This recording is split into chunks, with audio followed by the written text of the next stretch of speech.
Jour 18, 100 jours challenge. Bonjour et bienvenue à tous, je m'appelle Claude Eugénie et j'aide des entrepreneurs à être à l'aise à l'oral, en ligne et hors ligne. Alors aujourd'hui on fait un concept tout à fait particulier, je pense que vous me suivez depuis le temps.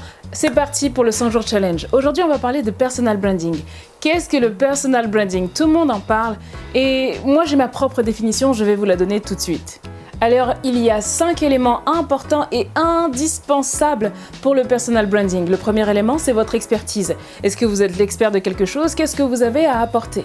Le deuxième, c'est quelle est votre histoire? Est-ce que derrière ce que vous faites, il y a une histoire qui se cache, il y a un pourquoi? Ou bien vous faites ça juste pour faire de l'argent, on va dire. Ensuite, vous devez utiliser les bons mots pour pouvoir parler de votre message et vous adresser aux personnes qui vous ressemblent. Enfin, il y a la vision. Vous devez être la personne qui amène vers le cap et apporter aux autres la meilleure vision de votre business. Et enfin, les couleurs. Alors votre expertise. L'expertise c'est très simple, il n'y a pas besoin d'en savoir 10 000 fois plus que les autres, il faut juste en savoir un peu plus que les personnes à qui vous allez enseigner. C'est-à-dire qu'il existe des profs pour les CP, des professeurs pour les CM2, pour le lycée ou même des doctorants. À vous aujourd'hui de pouvoir vous placer, de savoir où vous en êtes. Et donc pour ça, il faut mesurer votre marché, mesurer où vous en êtes par rapport à votre expertise et ce que vous pouvez aider les autres à faire. Résultat, comment ça se passe? Ce qui se passe en fait, c'est que quand on a un doute par rapport à son expertise, on commence à avoir ce qu'on appelle le syndrome de l'imposteur. Pourquoi? Parce que si demain vous postulez par exemple dans une université et vous voulez donner cours à des personnes qui sont, qui ont 23, 24 ans, alors que vous êtes un prof de CP, alors là, bien entendu, vous allez avoir le syndrome de l'imposteur. C'est pour ça qu'il faut vous placer au bon endroit, au bon moment. Vous ne pouvez pas vous placer dans un niveau universitaire alors que vous êtes du niveau CP. Et vous allez aider avec merveille les élèves du CP plutôt que les élèves de l'université. Donc c'est pour ça que pour éviter le syndrome de l'imposteur, il faut que vous puissiez comprendre quelle est votre expertise, où est-ce que vous en êtes et qu'est-ce que vous êtes capable de faire. Comment vous faites ça? Vous parlez autour de vous, vous aidez les gens autour de vous et au fur et à mesure, vous allez voir que vous allez commencer à jauger les personnes qui ont le même type de problème, vont revenir souvent vous voir. Et ensuite, vous allez pouvoir vous dire « Ah ok, donc en fait, moi j'aide les personnes à passer de cette étape-là à cette autre étape. » Et quand vous avez réellement défini ça, vous pouvez définir votre positionnement, donc votre marque. Et ce qui fait que, par exemple, moi je suis certains marketeurs et tout sur Internet et je vois quelle est leur expertise parce qu'ils l'ont bien définie. Si vous ne définissez pas correctement votre expertise, eh bien vos clients vont vous regarder avec des yeux pleins d'étoiles, ils vont penser que vous allez les accompagner jusqu'au sommet, mais en fait non, vous êtes juste l'étape de la montagne où ils peuvent se reposer. Vous pouvez les aider là et ensuite vous leur dites voilà, ben écoute, si tu veux faire plus, aller plus loin, moi je m'occupe par exemple que des débutants et je t'invite à aller voir mon collègue qui lui va t'aider à aller un pas en avant. Donc ça c'est votre expertise. Une fois que vous l'avez bien positionné, vous savez qui vous pouvez aider et qui vous ne devez surtout pas aider. Votre histoire est hyper importante. Pourquoi vous faites ce que vous faites? C'est-à-dire aujourd'hui, si vous êtes dans le business dans lequel vous êtes, c'est que vous avez sûrement vous-même souffert de ce que vous proposez. C'est-à-dire que par exemple, si vous êtes dans l'affiliation, c'est que oui, certes vous voulez faire de l'argent, mais il y a une histoire derrière tout ça. Qu'est-ce qui vous a amené à faire de l'affiliation? Peut-être qu'aujourd'hui c'est peut-être plus facile pour vous, ou alors que peut-être que vous êtes un pont pour les gens. Il existe des personnes en fait qui n'ont pas d'expertise réelle, on va dire, qui ne savent pas, par exemple si je leur demande de me tricoter un pull ou autre, c'est des personnes qui vont pas savoir le faire.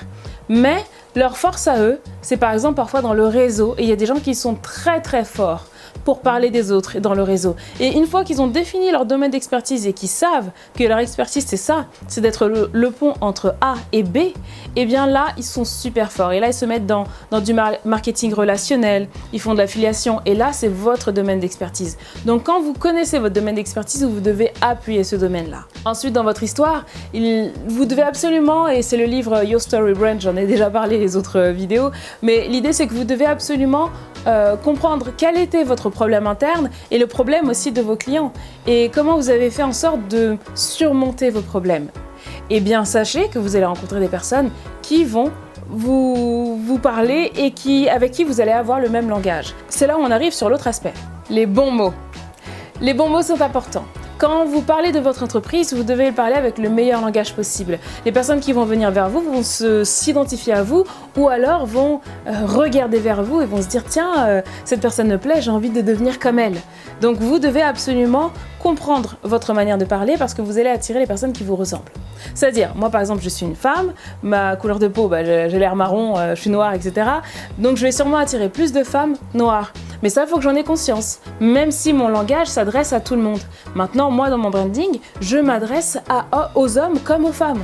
Donc je ne segmente pas mon discours. Et quand je dis les bons mots, c'est par exemple, si par exemple vous vous occupez des femmes, bien entendu, dans votre discours, vous allez dire « Bon, bonjour les filles, alors aujourd'hui vous allez faire ceci, cela, etc. » Vous allez toujours parler au féminin. Moi, vous avez remarqué que mon dialogue n'est jamais féminin. Il reste plutôt neutre parce que j'ai remarqué dans ma réalité, je pouvais aider tout le monde. Et j'ai envie d'aider tout le monde, enfin de tout le monde. J'ai segmenté, certes, mais je veux aider les hommes comme les femmes. Je ne veux pas simplement me limiter aux femmes. Et quand je dois m'adresser aux femmes, je sais exactement comment le faire, avec quel branding et comment m'adresser à elles pour que ça percute un peu plus et pour qu'elles se reconnaissent dans leur histoire et dans les mots que je vais sélectionner. Ensuite, il y a la vision. Êtes-vous déjà allé à l'aéroport ? Je suppose que oui. Ou alors vous avez déjà vu certains de vos proches réserver un avion pour pouvoir prendre un avion et voyager. Ou même vous avez peut-être pris le train, le bus ou le métro. Au moins un de ces types de transports en commun là. Ou alors vous avez déjà été visiter un ami en voiture ou à pied. Bref, vous savez que dans tous ces cas-là, vous avez forcément une destination. Et votre business doit atteindre une destination. Il doit avoir une vision d'aller plus loin, plus haut. Vous devez être celui qui porte la vision. Quand vous êtes un entrepreneur, vous êtes le leader de votre entreprise. Vous êtes le capitaine du bateau. Et vous devez absolument emmener les gens le plus loin possible, en tout cas par rapport à là où vous allez borner. Vous n'allez pas forcément faire le tour du monde, mais vous allez dire avec moi on va faire 3000 km ou avec moi on va faire 200 km. Mais vous devez savoir où est-ce qu'on arrive et quand est-ce qu'on arrive. Qu'une fois qu'on sera arrivé là, on aura fini avec vous. Ou alors vous pouvez avoir plusieurs visions. Vous pouvez avoir une première vision en disant voilà, moi je vais t'accompagner de l'étape 0 à l'étape 5 et une fois que tu seras à l'étape 5, là je pourrais t'aider à aller à la suite. Moi par exemple, j'aide les conférenciers à écrire leurs conférences et à parler à l'oral. Sauf que si vous regardez cette vidéo, vous n'en êtes pas encore au niveau conférence. Résultat, moi je vous amène jusqu'à la conférence, jusqu'à vendre sur scène pour pouvoir parler de vos produits. Maintenant, si je reviens un peu en arrière, soit j'arrive à quai et sur mon bateau je dis voilà, moi je ne prends que les conférenciers et je les amène à la dernière étape, ou soit je recule et je prends les personnes dès le départ et là je les emmène et je leur dis voilà, l'étape 1 c'est ça, l'étape 2 c'est ça, c'est exactement ce qui se passe avec ce challenge. Et enfin il y a les couleurs, vous devez absolument sélectionner les couleurs qui vous ressemblent et qui ressemblent à votre business. Vous allez remarquer que par exemple, quand il s'agit du bien-être, par exemple je suis partie chez l'esthéticienne hier, j'ai fait mes ongles, et bien là par exemple on retrouve du violet. Et le violet, c'est tout ce qui a trait à la spiritualité, au zen, au bien-être. Donc votre marque, la couleur de votre marque, doit être en adéquation avec le but de votre entreprise. Voilà tout ce qui est pour le personal branding. On parlera davantage des couleurs et je vous expliquerai comment faire les bonnes couleurs. On fera sûrement ça dans la formation. Mais voilà déjà une petite idée pour vous permettre d'aller un peu plus loin. Allez, je vous retrouve dans la prochaine vidéo. Au revoir. Pensez à liker, abonnez-vous, etc. Et regardez les liens dans la description. Peut-être que la formation est déjà ouverte, je ne sais pas encore. À vous de voir. Au pire des cas, inscrivez-vous et vous serez au courant quand la formation sera prête pour vous. Allez, à bientôt, au revoir.